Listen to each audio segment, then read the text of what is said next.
두 여자가 한 아이를 놓고 다투고 있습니다. 둘 다 자신이 진짜 어머니라고 주장합니다. 증거도 없고 증인도 없는 상황. 세상에서 가장 현명하다는 솔로몬 왕조차 누가 진짜 어머니인지 알 수 없었습니다. 그때 솔로몬 왕이 내린 충격적인 명령. 아이를 칼로 둘로 자르라. 법정안이 순식간에 긴장감으로 가득 찹니다. 그리고 그 순간 한 여자의 절규가 터져 나옵니다. 진실은 이렇게 드러났습니다. 오늘 여러분과 함께 나누고 싶은 이야기는 솔로몬 왕의 놀라운 지혜와 진정한 어머니의 사랑에 관한 이야기입니다. 그리고 이 이야기가 우리에게, 특히 부모인 우리에게 주는 깊은 교훈까지 함께 살펴보도록 하겠습니다. 지금부터 5000년 전 유대인의 지혜가 담긴 탈무드의 감동적인 이야기 속으로 함께 떠나보시죠. 이제 시작합니다. 솔로몬 왕은 매우 현명한 사람으로 온 세상에 알려져 있었습니다. 그의 지혜는 하늘이 내린 선물이었고 많은 사람들이 그의 판결을 듣기 위해 먼 곳에서부터 찾아왔습니다. 어느 날이었습니다. 두 여자가 한 아이를 데리고 솔로몬 왕 앞에 나타났습니다. 두 여자는 서로 자기 아이라고 다투며 솔로몬 왕에게 재판을 청했습니다. 대왕님, 이 아이는 제 아들입니다. 이 여자가 제 아이를 빼앗아 가려고 합니다. 아닙니다, 대왕님. 이 아이는 제가 낳은 제 아들입니다. 저 여자가 거짓말을 하고 있습니다. 두 여자는 계속해서 자기가 진짜 어머니라고 목소리를 높였습니다. 법정안은 긴장감으로 가득 찼습니다. 솔로몬 왕은 조용히 두 여자의 말을 들었습니다. 그리고 여러 가지 사실을 조사해 보았습니다. 하지만 아무리 조사를 해도 어느 쪽이 진짜 어머니인지 알 수가 없었습니다. 증거도 없었고 증인도 없었습니다. 두 여자의 주장만 있을 뿐이었습니다. 솔로몬 왕도 난감한 표정을 지었습니다. 그토록 현명하다는 솔로몬 왕도 이번만큼은 쉽게 판단할 수가 없었던 것입니다. 유대인의 관례에 따르면 소유물이 어느 쪽에 속하는가 알 수 없을 때에는 공평하게 둘로 나누는 것이 통상의 법이었습니다. 솔로몬 왕은 잠시 깊은 생각에 잠겼습니다. 그리고 마침내 입을 열었습니다. 이 아이가 누구의 것인지 알 수 없으니 공평하게 둘로 나누는 것이 옳을 것이다. 법정 안의 사람들은 숨을 죽였습니다. 설마 정말로 그렇게 하실 것인가? 솔로몬 왕은 신하들을 향해 단호한 목소리로 명령했습니다. 칼을 가져오라.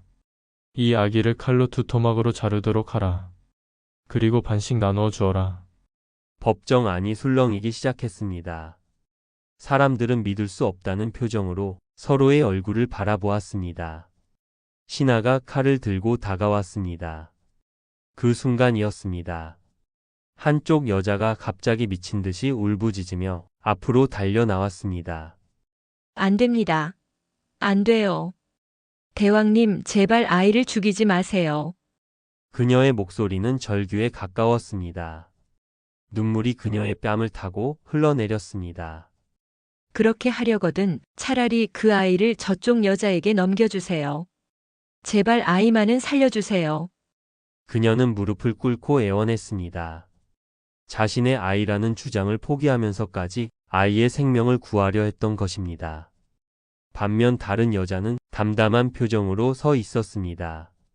공평하게 나누는 것이 옳습니다. 내 것도 되지 말고 내 것도 되지 말게 하소서. 그녀의 목소리에는 감정이 없었습니다. 아이의 생명보다 자신의 억울함이 더 중요한 듯 보였습니다.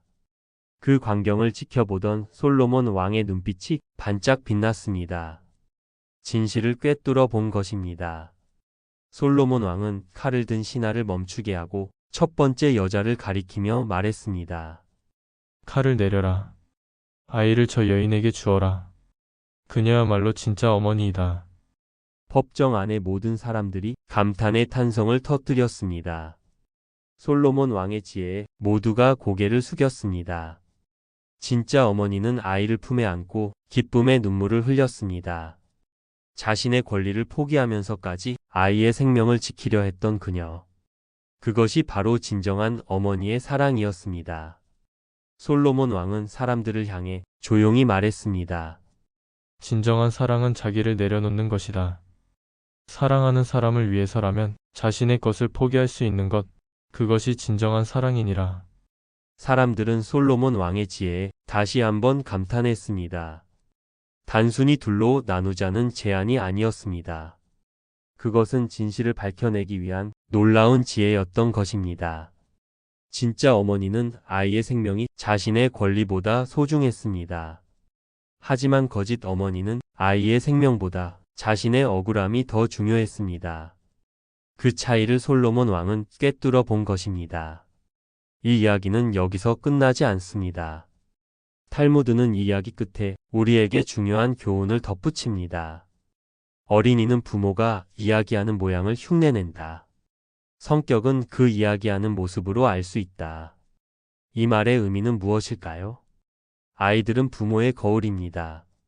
부모가 어떻게 말하고 행동하는지 아이들은 그대로 보고 배웁니다. 부모가 화를 내면 아이도 화를 내는 법을 배웁니다. 부모가 거짓말을 하면 아이도 거짓말을 하게 됩니다. 부모가 사랑으로 말하면 아이도 사랑으로 말하는 법을 배웁니다. 부모가 희생하는 모습을 보면 아이도 희생하는 법을 배웁니다. 우리의 말투, 표정, 태도가 고스란히 아이에게 전달되는 것입니다. 여러분, 오늘 이야기에서 우리는 무엇을 배울 수 있을까요? 첫째, 진정한 사랑은 희생입니다. 첫 번째 여자는 자신의 권리를 포기했습니다. 아이가 자신의 것이 되지 못하더라도 살아있기만 하면 된다고 생각했습니다. 그것이 바로 진정한 어머니의 사랑입니다. 우리도 사랑하는 사람을 위해 때로는 자신을 내려놓을 줄 알아야 합니다. 둘째, 진실은 반드시 드러납니다. 솔로몬 왕의 지혜로운 방법으로 진실이 밝혀졌습니다. 거짓은 결국 드러나기 마련입니다. 우리는 항상 진실되게 살아야 합니다. 셋째, 부모의 말과 행동은 아이에게 그대로 전해집니다. 우리가 어떻게 말하고 행동하는지 아이들은 모두 보고 있습니다. 아이들은 우리의 말보다 우리의 행동을 따라합니다. 우리가 화를 내며 말하면 아이도 그렇게 배웁니다. 우리가 사랑으로 말하면 아이도 그렇게 배웁니다. 오늘 하루 우리의 말투를 한번 돌아봅시다. 가족에게, 특히 아이들에게 어떤 말투로 이야기하고 있나요? 짜증 섞인 목소리로 말하고 있진 않나요? 명령하듯 말하고 있진 않나요? 아이들은 우리의 모든 것을 흡수합니다. 우리의 말투, 표정, 태도가 그대로 아이의 성격이 됩니다. 오늘부터라도 조금 더 부드럽게 말해봅시다. 조금 더 사랑을 담아 말해봅시다. 조금 더 인내심을 가지고 말해봅시다. 그것이 아이에게 줄 수 있는 가장 큰 선물입니다. 솔로몬 왕의 지혜로운 판결은 단순히 진짜 어머니를 찾아낸 것이 아닙니다. 진정한 사랑이 무엇인지 우리에게 보여준 것입니다. 그리고 그 사랑이 어떻게 아이에게 전해지는지도 가르쳐 준 것입니다. 진정한 어머니는 자신을 희생했습니다. 우리도 사랑하는 사람을 위해 때로는 자신을 내려놓을 줄 알아야 합니다. 그것이 진정한 사랑이고 그것이 우리 아이들에게 보여줄 가장 아름다운 모습입니다. 오늘 이야기가 여러분의 삶에 작은 변화의 시작이 되기를 바랍니다. 오늘 영상이 마음에 드셨다면 구독 버튼과 좋아요 버튼을 눌러주세요. 알림 설정까지 해주시면 새로운 지혜 이야기를 가장 먼저 만나보실 수 있습니다. 여러분은 오늘 이야기에서 어떤 교훈을 얻으셨나요? 댓글로 여러분의 생각을 나눠주시면 감사하겠습니다. 오늘도 사랑이 가득한 하루 되시고 다음 이야기에서 또 만나요. 감사합니다.